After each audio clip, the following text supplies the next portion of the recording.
Bonsoir à tous. Il y a 100 ans mourait un grand écrivain français, une femme, qui portait un prénom d'homme, George Sand.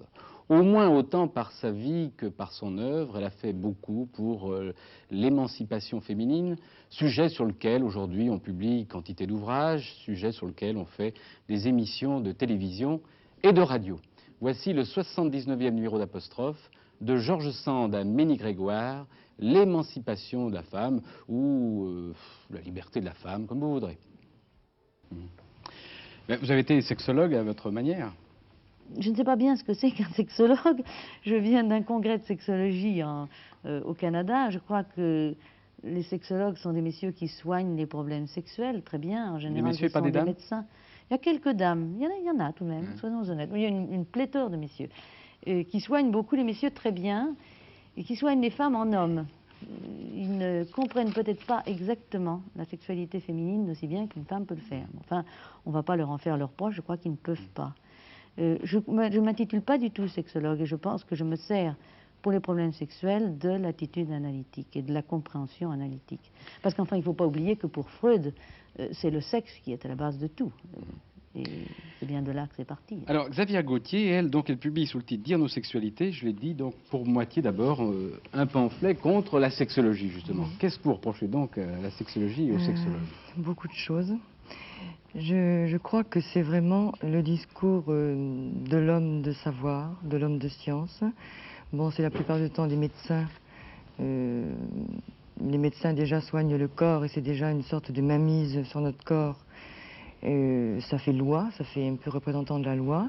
Mais quand c'est un médecin qui soigne le sexe, je crois que c'est redoublé. C'est-à-dire vraiment c'est très surmoïque, il y a un surmoi très très fort, il y a une contrainte très très forte, parce qu'on parle au nom de la science sur le sexe.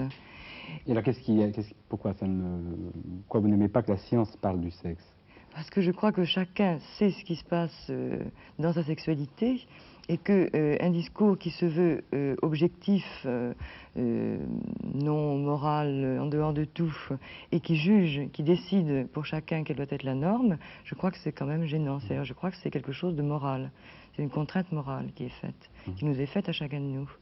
Vous reprochez beaucoup de choses à la sexualité des sexologues. Vous dites qu'elle est raciste, elle est bourgeoise, elle est adulte, donc elle exclut les vieillards et les enfants. C'est toujours la sexualité du couple, elle est hétérosexuelle, elle vise toujours à la reproduction, etc. Et surtout, vous dites qu'elle est... je vais même vous citer, à un moment, vous avez une phrase qui était drôle et méchante, vous dites ce que les sexologues considèrent comme anormaux, tous ceux qui ne jouissent pas exclusivement en mettant leur sexe dans le sexe d'une femme blanche, bourgeoise, d'âge moyen et d'une seule. Oui, puisqu'ils ont éliminé toutes les autres formes de sexualité, bon, c'est apparemment la seule sexualité reconnue et la norme. Et ce faisant, encore ça c'est pour un homme. Mais pour les femmes, bon, il en est question d'une certaine façon, mais je crois que la sexologie exclut les femmes. C'est-à-dire que la façon... Ah oui, elle est complètement misogyne. Pourquoi? C'est-à-dire que la façon dont les sexologues parlent des femmes, c'est soit qu'elles n'ont pas de sexualité, parce que quelquefois ils le disent, soit qu'elles ont une sexualité complément de celle de l'homme, à savoir un homme sadique et une femme masochiste. Enfin, c'est vraiment presque une norme pour eux. C'est-à-dire que la femme n'a qu'à se soumettre au désir de l'homme. Bon, c'est tout ce qui est propre à la femme, tout ce qui est vraiment féminin, est considéré, en particulier par le docteur Zwang, comme une calamité naturelle, comme une entrave terrible, et il se donne pour but de délivrer la femme de cela, très gentiment. Ça veut dire de la délivrer d'être une femme, et de gommer, d'aseptiser, d'éliminer tout ce qui est féminin. Je crois que c'est gênant quand même, la sexualité. Vous qui les connaissez, les sexologues, vous êtes d'accord, Ménie Grégoire, avec cette...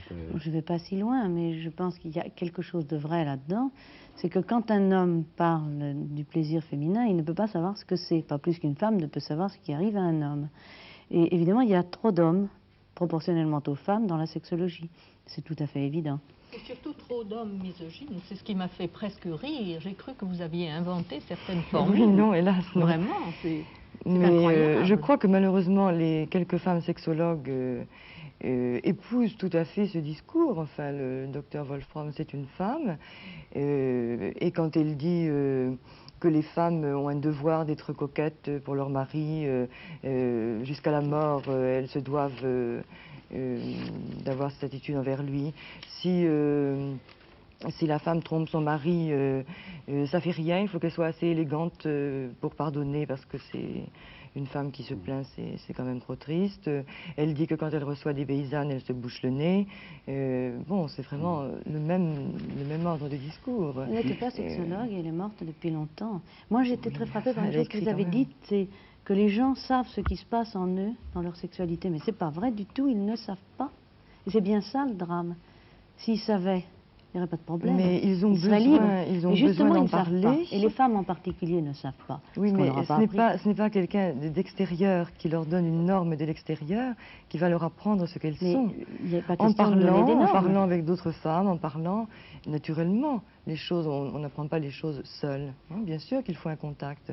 Mais si c'est quelqu'un qui se pose en savant, en médecin du sexe et qui leur dit voilà, vous ne savez pas, votre sexualité c'est ça, je crois que c'est très mauvais. Alors au fond, vous reprochez à Amélie Grégoire, par exemple, de s'être adjointe à un sexologue quand elle faisait son émission sur la sexualité. Je crois que la sexualité fait encore peur et que, justement, il y a toujours besoin de cette caution du médecin, ou du curé éventuellement d'ailleurs, pour que ce soit accepté. Et une femme qui en parlerait apparemment seule, ça pose problème. Le médecin est là, donnant une caution scientifique, sachant ce qui se passe dans le corps à notre place, et c'est ça quand même qui est... C'est pas du tout pour ça que j'ai pris un médecin. C'est parce que je pense que la sexualité, c'est sexuer. Et que, je suis peut-être naïve, mais pour moi, il faut un homme et une femme pour que les choses aillent bien. Et parler toute seule de sexualité avec des femmes, ça me paraissait déraisonnable. Oui, mais parce pourquoi que... vous avez pris un médecin et pas un routier? Pourquoi je... Parce que je ne connais pas assez bien des routiers bien équilibrés. S'il y a un routier bien équilibré ici qui m'entend et qui a envie de faire l'émission avec moi et qui vraiment croit y connaître quelque chose, je veux bien essayer après tout. Parce que quand j'ai commencé, j'étais peut-être très naïve, mais je me suis dit, il faut peut-être un sexologue, quelqu'un qui y connaisse quelque chose. Et j'ai cherché un sexologue, et il y a 3 ans, je dois dire qu'il y en avait un ou deux à Paris, c'était le maximum. Maintenant, il y en a 160, ça va très vite, c'est de la génération spontanée. Je comprendrais bien que Xavier Gauthier ait quelques réticences, mais je crois que pour bien parler de sexualité, il faut que l'homme soit représenté par un homme et la femme par une femme. Sinon, qu'est-ce que vous voulez que moi je comprenne à la sexualité d'un homme, et comment voulez-vous que je me mette à sa place, et vice-versa? Et j'estime que les hommes se trompent quand ils parlent à la place d'une femme, comme vous, mais je ne vois pas pourquoi un sexologue homme parlerait à la place d'une femme. Ça arrive. Enfin, c'est quand même pas tellement... Dans les livres que j'ai analysés, ils parlent constamment à la place des femmes. Vous les avez peut-être mal choisis. Oui, enfin, je crois que malheureusement c'est un système, le système de la sexologie, et qu'il se retrouve bon, avec des formes différentes. Certains paraissent plus libéraux, d'autres plus censurent davantage, mais que le système est le même, c'est-à-dire dire la norme pour les autres. Et qui est une norme très restreinte. De toute façon, vous refusez l'intrusion de la science dans la sexualité. Ah oui. Je crois que la sexualité peut se dire, peut se vivre, qu'elle est une forme de vie extrêmement importante, et que la science ne peut que la classifier, la mettre en ordre, dire des cas, dire ce qui est normal et ce qui est pathologique, dire ce qui est bon et ce qui n'est pas bon. Et alors, venons à la deuxième partie de votre ouvrage. Vous avez recueilli des confidences de 26 femmes et 15 hommes, je crois. Ils racontent leur sexualité, comment ils vivent leur sexualité, c'est bien ça. Oui. Bon, et vous ne faites pas de commentaires, ils sont à la suite les uns des autres, c'est anonyme, évidemment. Mais est-ce qu'en recueillant ces témoignages, vous ne faites pas vous-même œuvre de sexologue? Non, justement, parce que je n'ai pas conclu sur ces entretiens, c'est-à-dire que j'ai laissé les gens parler comme ils le voulaient, en leur posant très peu de questions pour qu'ils emploient leurs mots à eux. Parce que tout le monde n'entend pas la même chose par sexualité. Il y a des formes très différentes. Et à aucun moment, je ne mets une barrière entre normal et pathologique, par exemple. Et à aucun moment, je ne leur dis que, voilà, ça c'est une bonne sexualité, ça c'est une mauvaise sexualité, ce que font les sexologues sans arrêt. Et je n'ai même pas conclu sur l'impression que ça me faisait, moi, ces entretiens. Parce que je crois que c'est à chacun de voir, de reconnaître quelque chose, éventuellement de se déculpabiliser un petit peu, parce qu'il y a vraiment encore une culpabilisation du sexe, et que, bon, en voyant, en écoutant parler des gens, on peut aller vers une ouverture, vers un déblocage. Et je crois que ce qui m'intéressait surtout, je me serais bien gardée de conclure, parce que ce qui m'intéressait surtout, c'était la parole. C'est-à-dire la façon dont les gens parlaient, plutôt que ce qu'ils disaient, ce qu'ils faisaient. Cette façon de s'approcher, de repartir, d'avancer, de marcher en biais, enfin une parole qui bouge beaucoup, qui est très très vivante, très mouvante. Enfin, je veux dire que les témoignages que vous citez, on peut dire que ces gens-là se sont mis à nu devant vous, parce que vraiment, ils ne vous ont rien caché. Oui. Hein, c'est vraiment... je veux dire qu'il y a des témoignages tout à fait étonnants, à pas mettre entre toutes les mains, certainement. Mais est-ce que, alors, au vu de ces témoignages, vous considérez, par exemple, qu'il y a une émancipation sexuelle de la femme aujourd'hui? C'est difficile de répondre, puisque justement, je ne vais pas conclure sur ça. Moi, je crois que, bon, il y a vraiment toutes les formes très très différentes pour chaque femme. Et je crois qu'il y avait déjà, bon, autrefois, une force très grande de la sexualité des femmes. Peut-être ce qui est différent, c'est qu'elle s'entend. C'est-à-dire qu'on permet maintenant, que les femmes se permettent à elles-mêmes maintenant d'en parler, de le dire, de dire quelle découverte ça a été pour elles, de dire éventuellement d'ailleurs quelquefois comment elles se sentent un petit peu limitées par la sexualité des hommes. Mais bon, dire comme ça, comme une généralité, une émancipation sexuelle, je crois que c'est impossible. Quand même trouver une phrase, vous êtes un petit peu sexologue, mais sexologue vis-à-vis des hommes. À un moment, vous dites, dernier avatar, en tout cas le dernier en date, du long cheminement de l'exclusion du refoulement du féminin, j'aurais envie de dire aux hommes, vous avez votre sexe, gardez-le, laissez seulement les femmes découvrir, faire apparaître, dire, vivre le leur. Ça, c'est quand même un conseil. C'est le seul point où j'ai dit quelque chose, parce que j'ai quand même été très frappée par la façon dont certains hommes, pas tous bien sûr, commencent à se sentir très mal à l'aise d'être des hommes et font comme s'ils n'en étaient pas. Essaient de dire je ne suis pas un homme, et en plus font comme si la femme était un homme. Et je crois qu'il y a quelque chose de vraiment de très très dangereux là, c'est-à-dire qu'on oublie la différenciation sexuelle et que dans une sorte de demande d'égalité, ce soit une demande de quelque chose de tout à fait semblable. Et que la femme disparaisse alors complètement dans cette idée que bon, il n'y a plus d'hommes, il n'y a plus de femmes. Ménie Grégoire, qu'est-ce que vous pensez de tous ces témoignages alors sur la sexualité? Je pense que ce sont les récits d'un certain nombre de fantasmes, c'est-à-dire ce qu'on pense quand on est seul, et ce sont ces pensées libres qui déclenchent la sexualité, qui permettent de vivre la sexualité. Ce qui m'a frappé, c'est que ce sont des fantasmes qui ne sont pas tout à fait courants, enfin, mais surtout qui sont strictement individuels, comme tous les fantasmes. Quand quelqu'un pense quelque chose, c'est le fruit de son histoire privée, il s'agit uniquement de lui, et ça ne peut pas être transposable à d'autres personnes. Si vous voulez, si on proposait en modèle les fantasmes d'une personne à une autre, ça ne sert à rien. Ce n'est vraiment que le produit de l'histoire personnelle. Alors, c'est plutôt une curiosité. Je ne crois pas que ça puisse rendre service. Enfin, je peux me tromper, ça sert peut-être, mais je me demande à quoi. Ça sert à chacun, le fantasme. Je crois qu'on ne vit sa sexualité qu'à travers son fantasme. Il faut que ce soit le vôtre.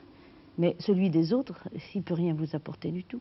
Mais oui, parce que chacun a les siens. Justement, à travers ces témoignages, chacun peut retrouver ses propres fantasmes. Mais pas forcément. Mes fantasmes n'ont rien à voir avec ceux-là. Et ceux qu'on me raconte ne sont pas forcément ceux-là. Que chacun est unique et peut en effet découvrir quelque chose, peut aussi faire vivre, pas seulement des fantasmes, d'ailleurs tout à fait des réalités de la vie sexuelle qui se trouvent encore souvent cachées, culpabilisées, bon, et qui peuvent à ce moment-là apparaître. Moi, je m'étais donné au départ comme principe de départ de recueillir bon, tous les témoignages que je pouvais, mais en éliminant au fur et à mesure des témoignages semblables. Évidemment, c'était naïf. Effectivement, personne ne m'a parlé de la même façon. Et ça, je crois que c'est déjà un point important. C'est justement qu'il n'y a pas, on ne peut pas du tout donner de normes dans la mesure où chacun est différent. Et chacun a une vie propre. Mais Ménie Grégoire, jamais à la radio, des gens nous ont fait des confidences telles qu'on peut les trouver dans cet ouvrage. Jamais. C'est arrivé, je ne les mets pas sur l'antenne parce que je ne fais pas cette émission en direct. Parce que je sais que quand on touche à ces choses-là, on arrive à des choses qui ne sont pas dissibles aux autres, qui ne sont valables que pour l'individu. Vous les avez censurées, et qui deviennent mais oui, je suis obligée de censurer ces choses-là. On peut me le dire à moi, mais je ne vais pas le dire à tout le monde parce qu'encore une fois, je pense que ça ne sert à rien. Je pense que le fantasme ne sert qu'à soi-même. Il ne peut pas servir aux ce sont autres, des il n'est pas fantasmes utile. Mais non, bien sûr. Il est pas utile. Fantasme et réalité sexuelle sont complètement liés dans ce que disent Oui, les gens. absolument, c'est ce Ils que parlent je vous dis. d'eux-mêmes, bon, bien sûr, complètement sincèrement. Et le fait même qu'ils aient pu parler, avancer là, bon, Je vais s'il vous dire, faut une utilité absolument, en effet, peut-être d'autres personnes Moi, avanceront. je vais vous dire, je crois à une norme quand même. Je crois à des tas de conduites marginales que les gens ne peuvent pas éviter, qui sont les leurs. Je crois qu'il y a une norme. Il y a une norme dans chaque espèce, humaine ou animale. Et, On ne trouve pas cette norme dans le livre de Isabelle Gauthier. j'ai l'impression que non, qu'il n'y a pas de norme. Or, je crois qu'on a besoin de normes. Tout le monde a besoin de normes. Toutes les espèces, en tout Vous cas. pensez que ce sont des sexualités marginales? Il y a beaucoup. Il y a beaucoup plus, il me semble, que dans ce qu'on m'apporte spontanément dans l'échantillonnage que j'ai. Xavier Gauthier. Non, je pense que c'est la sexualité qui peut être celle de tout le monde. À partir du moment où on laisse vraiment longtemps quelqu'un parler, je crois que tout peut apparaître. Et il y a là-dedans les sexualités très banales aussi. Et il y a aussi d'autres, et je crois que si on creuse un par peu... banalité, hein. Bien, je veux dire, de couple, ce qu'on entend habituellement par sexualité, justement. Est-ce que vous Donc, avez il trouvé recoupe la beaucoup norme. de témoignages, apparemment? Ça m'a paru très marginal, je ne vous cache pas. Ouais. J'ai trouvé que les Ça vous a un peu horrifié, j'ai les l'impression, hétérosexuels étaient minoritaires, ce qui n'est pas vrai dans la réalité. Parce que la norme de l'espèce, c'est l'hétérosexualité, parce que c'est nécessaire. Nécessaire pour reproduire.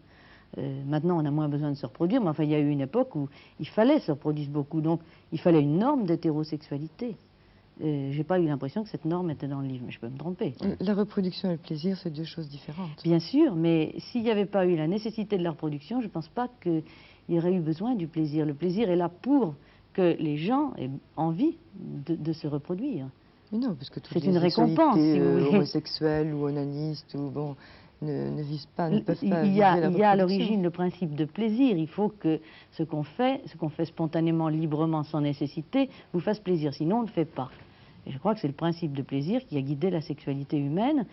Mais par derrière, il y avait tout de même la nécessité de se reproduire. Il y avait un instinct de reproduction. Justement, ce principe de plaisir dont vous parlez, bon, dont Freud parle pour le nourrisson, par exemple, c'est un plaisir absolument de tout le corps qui n'a rien à voir avec la reproduction, qui est un plaisir de la succion, Mais il n'y a pas du de toucher. nourrisson qui... Bon. Et non, justement, il n'y a pas que le Hein? nourrisson. Effectivement, je crois que ça apparaît là, c'est-à-dire qu'on voit des plaisirs de l'ensemble du corps, du toucher, de Disons sentir. Vous avez été un peu horrifié, hein, par ce Mais j'ai ouvrage, trouvé hein. que c'était le fruit d'histoires qui était marginal. Horrifié, non, j'en entends de toutes les couleurs quand même. Mais disons que moi, comme j'ai ça, la là, il notion... va falloir quelques mois quand même, hein, bon. Oh, écoutez, j'ai eu C'est pas vrai mal de choses, oui, qui valaient bien ça, largement. Mais je ne les passe pas, parce que je vous dis encore une fois, au risque de passer pour morale, je crois que les gens ont besoin de normes. Si on leur enlève toute norme, ils ne sont pas bien, ils sont malheureux. C'est très difficile de vivre sans une structure, sans un support. C'est la chose la plus difficile au monde que de se passer de l'aide, de la béquille, qui est une société relativement organisée, une société d'hommes, une espèce humaine dans laquelle on va quelque part, etc. Si vous enlevez tout, les gens dégringolent, ils sont malheureux, ils sont mal en point. On a besoin de normes. Bien, je vais résumer la thèse d'Esther Villard, une phrase, vraiment je la résume un peu grossièrement, mais qui va faire comprendre tout de suite votre thèse aux téléspectateurs. Vous dites donc que si l'homme est polygame, c'est-à-dire si l'homme va d'une femme à l'autre, comme ça, simultanément ou sur une succession de mois ou d'années, finalement, c'est pas à cause de l'homme, c'est à cause de la femme. Alors, vous avez essayé de nous expliquer ça, il y a 200 pages d'explications. Mais enfin, en résumé, vous considérez au départ qu'il y a deux sortes d'instincts, l'instinct sexuel et l'instinct nourricier. Oui, C'est c'est ça. vrai. Et pour satisfier l'instinct sexuel, on a besoin d'un homme ou d'une femme. Et pour satisfier l'instinct nourricier, on a besoin d'un enfant. Et ce qui fait la femme, c'est jouer l'enfant pour l'homme, pour qu'il a le désir pas sexuel, mais le désir de satisfaire son instinct nourricier avec elle. Ça veut dire... De préservation. Oui, de préservation, de la protéger. Ça veut dire d'aller travailler pour elle, de gagner sa vie. Et ça, c'est ça que veut la femme, fondamentalement. Alors, vous voulez dire que pour satisfaire cet instinct nourricier, c'est-à-dire que pour que la femme soit donc protégée par l'homme, nourrie par l'homme, Oui. elle délaisse finalement, elle ne satisfait pas son instinct sexuel. Non, pas du tout. Elle est satisfaite jusqu'à un certain point. ça veut dire que la femme est, je la considère qu'elle fait une espèce de prostitution. Ça veut dire qu'elle s'est fait payer l'utilisation de son vagin. Et après de ça, elle jouait les deux rôles ensemble. Elle fait elle satisfait un peu l'instinct sexuel, mais surtout, elle veut que l'homme la protège. Et comme ces deux rôles ne vont pas ensemble, il faut les séparer après quelque temps. Un homme qui vit avec une femme qui se comporte comme un enfant va chercher une vraie femme. Pour satisfaire son instinct sexuel Oui, ailleurs. Mais à oui. ce moment-là, il retombe encore sur une femme. Une autre femme veut- qui veut faire l'enfant, ça veut dire qu'il cherche sa protection. Et alors hop, une troisième, et c'est comme ça, et comme oui, ça, oui, qu'il arrive à la polygamie. Et je dis que la faute, c'est la faute des femmes qui qui sont en général plus frigides que les hommes parce que c'est une affaire, c'est on est plus frigide, l'autre désire de plus et ça veut dire qu'on peut gagner pas seulement l'argent mais une position sociale avec ça. En général, elle cherche aussi un homme qui est plus vieil qu'elle, qui est plus aîné, qui est 4 ans ou 10 ans, quelquefois aussi plus vieil qu'elle. Et aussi, elle cherche un homme plus intelligent. Si elle n'est pas bête, elle essaie d'être bête. Elle essaie Alors, vous voulez dire que pour satisfaire cet instinct nourricier, les femmes se font volontairement plus bêtes qu'elles ne sont. Oui, ça veut elles dire se font froides, elles se font frigides, oui. pour que cet homme donc ait l'impression vraiment de les dominer, c'est ça? Je dis que la femme et l'homme, ils naissent avec la même intelligence. Mais l'homme a besoin de développer sa intelligence. Il est éduqué par une mère qui lui dit il faut que tu deviennes quelque chose de grand, que tu peux nourrir une famille après et tout ça. Ça veut dire qu'il doit développer sa intelligence pour devenir quelqu'un. Et même la femme peut avoir le luxe de rester aussi bête comme elle est.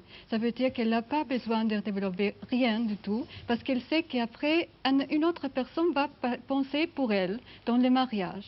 Et c'est comme ça qu'en général, que la femme dans un mariage est plus bête que son mari. Mais, oui, mais en même temps, alors elle est plus forte que lui, alors. Oui, parce que le plus faible est le plus fort. Si vous avez un enfant, par exemple, il a un pouvoir extraordinaire sur ses parents. Les parents feront tout pour cet enfant pour le protéger. Et même la femme qui joue l'enfant pour son mari, elle a un pouvoir extraordinaire. C'est le pouvoir du plus faible. Il veut la protéger. Il ferait tout pour protéger cette femme. Oui, mais pendant ce temps, il va chercher ailleurs. Oui, mais le système fonctionne de toute façon, parce que si elle est trop vieille pour jouer l'enfant, que tout le monde voit que c'est une femme 30, 40 ans et elle ne ressemble pas à un enfant non plus, elle a ses propres enfants, elle les utilise comme des otages. Ça veut dire que l'homme, s'il n'a pas plus le besoin de la protéger, il doit la protéger parce qu'elle a des enfants. Et s'il veut quitter sa femme, il doit quitter aussi ses enfants. C'est très simple, ce système, et ça fonctionne presque toujours. Alors, vous accablez les femmes dans cet ouvrage, vous dites même à un moment que le pouvoir de la femme, donc ce pouvoir qui est très fort, que vous venez de décrire, fait le jeu de la violence universelle. Oui, je dis que si la femme change, il ne faut pas changer la société pour que la femme change. Il faut changer la femme pour que la société puisse changer. Et comment fait-elle le jeu de la violence universelle? Parce qu'elle, avec son opportunisme, elle fait travailler l'homme. Elle fait que l'homme fait tout pour elle. Elle fait que l'homme pense pour elle, qu'elle travaille pour elle, qu'elle s'est tuée pour elle, parce que la femme a le droit de vote, mais elle n'a jamais à la guerre. Ici, en Algérie, en Indochine, à la Deuxième Guerre mondiale, ce sont toujours les hommes français qui sont allés, et jamais les femmes. Elles disent qu'elles sont pacifistes, mais c'est pas vrai. Elles ont la même responsabilité pour chaque guerre qui arrive. Avec les droits de vote, elles votent la même. Mélie Grégoire, qu'est-ce que vous pensez de cette thèse? Je pense que c'est vrai, je le pense depuis longtemps. Je n'oserais pas le dire aux femmes, parce qu'en fait, elles le font, c'est vrai, tout ça. Elles ne le font pas consciemment. Elles le font de façon absolument inconsciente. C'est-à-dire que celles qui ont entendu elles se font bébêtes pour... Madame Esther Villard vont être indignées en disant c'est pas vrai du tout. Or, elles l'ont fait probablement. Seulement, elles n'en sont pas aperçues ou elles n'ont pas voulu le savoir. Mais c'est une grande vérité. Mais vous avez, quand vous êtes mariée, donc avant vos grands chocs, vous êtes fait plus bébête. Je ne dirais pas que vous n'étiez. Je n'ai pas. Je ne pense pas que je me sois faite bête. En tout cas, je ne m'en suis pas aperçue. Mais je pense qu'inconsciemment, j'ai abordé l'homme en inférieur. Et je n'ai pas du tout épousé un imbécile, mais si j'avais épousé un imbécile, par exemple, je pense que j'aurais essayé de ne pas lui montrer que j'en savais plus long que lui. C'était pas le cas, une vraie chance. Mais peut-être que je pour les l'aurais. téléspectateurs, c'est un haut fonctionnaire. Peut-être que je l'aurais fait. Hein. Oui. Je ne peux pas jurer que je l'aurais pas fait parce que quand l'amour vous entraîne, l'admiration, l'image qu'on a du couple, de l'homme, etc. On fait des tas de bêtises. Oui, moi Vous êtes aussi, bien je d'accord? l'aurais fait, oui. Xavier Gauthier, si vous êtes de l'avis de ces deux dames, alors là, vraiment, je ne comprends plus rien à rien. Mais non, moi je commence à penser que les sexologues ont raison. Parce que quand ils disent que les femmes sont masochistes et que j'entends des femmes dégrader à ce point les femmes donc elles-mêmes, alors ça doit être vrai dans certains cas. Oui. Mais je crois qu'il faut dire finalement la vérité pour que la femme peut changer. Parce Et ce que qu'avec vous votre pensez, la féminisme, vérité. vous arriverez à nulle part. C'est impossible. Parce que le féminisme sort d'une base qui est faite par les hommes. Ce sont des hommes comme Freud, comme Marx, comme Engels, comme Bebel qui ont fait cette théorie féministe. Et ces hommes ont tous été manipulés par des femmes, par ses mères. Karl Marx a été un homme manipulé, un homme subjugué. Peut-être il a été un très grand révolutionnaire, mais dans sa maison, il était un esclave. Il était l'esclave de sa femme. Parce que sa femme, Jenny von Westphalen, elle fait ni même le ménage, elle avait toujours une donne. Oui, d'ailleurs, Ça veut dire qu'il était un esclave, il a dû... Marx faisait l'amour avec Avec sa bonne. Bah, ça prouve qu'il Oui, était et avec- social. Pardon? Ça prouve qu'il était social. Moi, je voudrais Oui. vous appuyer, Esther Villard. Je crois aussi à la vertu de la vérité. Si vous dites aux femmes, la vérité mène désagréable, et qu'elles arrivent à l'accepter, à ce moment-là, elles la voient. Et à partir du moment où on voit une vérité qui est déplaisante, on peut peut-être la changer. Mais si vous n'acceptez pas de voir la vérité, vous ne pouvez pas bouger, vous ne pouvez pas Oui, avancer. mais Xavier Gauthier ne considère pas que c'est la vérité, Je ça. vois pas bien où est la vérité. Moi, je La vois, vérité, c'est que les femmes se Alors, sont fait explique. écraser volontairement. Alors, C'est on va ça que passer dit là. Esther Villard. Mais oui, c'est pour Alors, ça que je ne pense alors. pas que ce soit du tout une vérité. Je pense qu'il y a un système de société, système fait par les hommes, et qu'à l'intérieur de cela, en effet, les femmes ont été plus qu'écrasées, oui. En tout cas, ce système d'hommes est fait sur le refoulement du féminin, sur le refoulement de la femme, est basé là-dessus. Non, mais je Bon. crois que Et quand, les hommes sont des instruments des femmes seulement. Ils font ce que la femme veut. Et dans tous les pays industrialisés de l'Est, la majorité des électeurs sont des femmes. Ça veut dire il ne faut pas que les politiciens soient féminins. Ce n'est pas intéressant pour nous. C'est nécessaire qu'ils font ce que nous voulons. J'ai jamais demandé que les politiciens soient féminins, je vois pas du tout. Là. Ça me semble tellement quelque chose de tellement du passé, ce que vous dites. J'avoue, je vois pas très Écoutez, bien c'est pas le comment ça passé. peut Les femmes élèvent se les hommes. dire encore. Vous voulez- Non, je vois pas très bien. Je veux dire, j'arrive même pas à. Ça vous paraît à une thèse apercevoir. complètement... fausse. Irréelle, oui. Oui, irréelle. Moi, je dirais que, Alors. d'après George Sand, Alors, elle d'après George reprochait aux hommes d'avoir tenu les femmes dans une éternelle enfance. C'était le plus grand reproche qu'elle leur faisait. Et elle disait, vous avez laissé la moitié de l'humanité dans un état pitoyable, mais vous en êtes responsable justement parce que vous ne leur avez jamais fait comprendre la vie telle qu'elle était. Alors, j'ai la même impression que Xavier Gauthier, j'ai l'impression que ces deux dames en face parlent de femmes très d'autrefois, ou bien alors de femmes qui ne veulent pas comprendre, mais il me semble qu'elles sont tout de même plus évoluées que vous ne dites. J'ai cru, en lisant votre livre, d'abord que vous méprisiez autant les hommes que les femmes. Je me suis trompée ? Je ne méprise ni les hommes ni les femmes. Je voudrais que la femme change pour que l'homme peut devenir un être humain et pas s'imaginer qu'il sort du matin jusqu'à la nuit pour travailler pour elle, parce que ce n'est pas une vie. Oui, mais de toute façon, vous avez dit Mais que Marx, que Engels, formidable, que tout ça, que tous ces hommes avaient été formés par des femmes. Mais des femmes, et alors je reviens toujours à George Sand puisque je suis là pour ça, mais une femme avant eux avait demandé, avait eu des théories féministes, ce n'est pas eux qui leur ont donné. Oui, fantastique, mais George Sand n'avait pas grande influence dans Vous le monde trouvez? entier. Mais vous ne savez pas qu'elle a eu une correspondance avec toute l'Europe? Oui, et peut-être une justement, correspondance, avec mais- Marx, avec tous les socialistes de son époque, avec beaucoup de gens. Oui, mais alors... Elle en avait de l'influence. Revenons à George Sand. George Sand, donc, a eu 15 amants, enfin, Oui. au moins 15, hein. Oui, une quinzaine. Une bonne quinzaine. Oui. Bon. Ça Mais peut être- attention, alors elle était très intelligente et elle a souvent eu comme amant des gens très intelligents, Musset, Chopin, Sandeau, etc. Bon, alors comment expliquez-vous ça? Voilà un couple d'un homme et d'une femme où ils sont tous les deux très intelligents. Alors, et George Sand ne s'est pas fait plus bête. Je dirais que c'est le fondement de l'amour. Mais quand une femme est intelligente, qu'elle est à la part de l'homme, il ne veut pas la protéger parce qu'il n'y a pas un point à protéger une personne qui peut se protéger soi-même.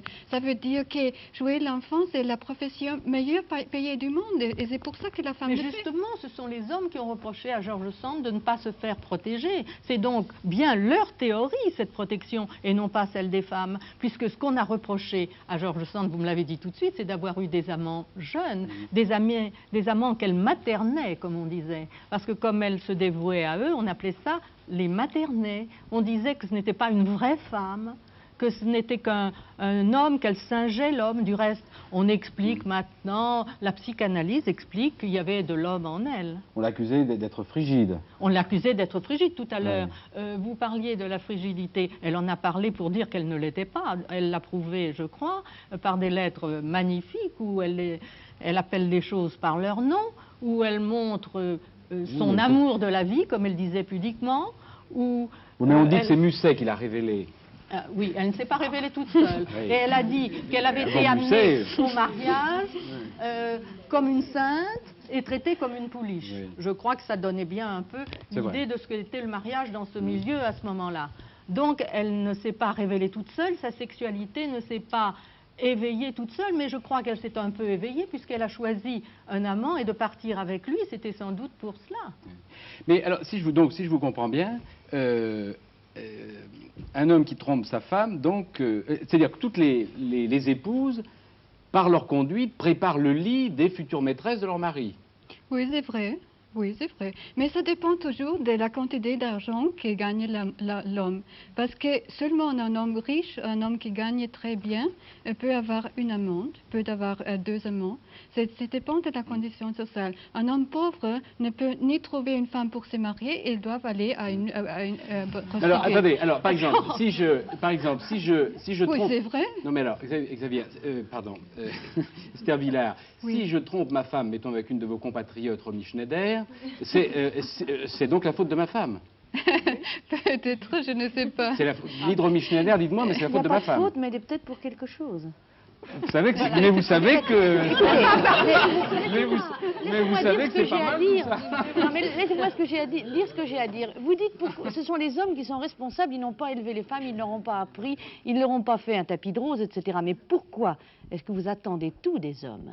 Esther Villard et moi, nous n'attendons pas tout des hommes. Nous pensons que c'est à nous, les femmes, d'élever les femmes et les hommes. C'est bien Oui. d'accord. Hein? Et ce n'est pas aux hommes de tout faire. Pourquoi nous n'apprendrions-nous pas aux hommes et aux femmes, à nos enfants, à être autrement qu'on a été par le passé? Mais C'est d'ailleurs ça, ce je que pense j'essaie que de les femmes faire. sont très coupables quand elles élèvent leurs fils pour se venger de ce qu'elles ont subi, et quand elles élèvent leurs filles pour qu'elles continuent la soumission dont elles ont souffert. Vous parlez de George Sand, par exemple, et vous pensez que Musset l'a révélé, je crois que c'est tout à fait vrai. Mais pourquoi avait-elle besoin d'être révélée? Pourquoi n'a-t-elle pas pu se révéler plus tôt? Parce que sa mère et sa grand-mère ne lui avaient rigoureusement rien appris de ce qu'était une femme. On lui avait même dit des choses épouvantables, on l'avait empêchée de devenir une femme, et on l'avait enfermée, ficelée. Il a fallu un homme qui avait beaucoup de courage pour lui apprendre ce qu'il devait lui apprendre, mais en fait, elle aurait dû le savoir, par toutes les femmes de son ascendance, qui n'avaient pas fait leur métier. Mélie Grégoire.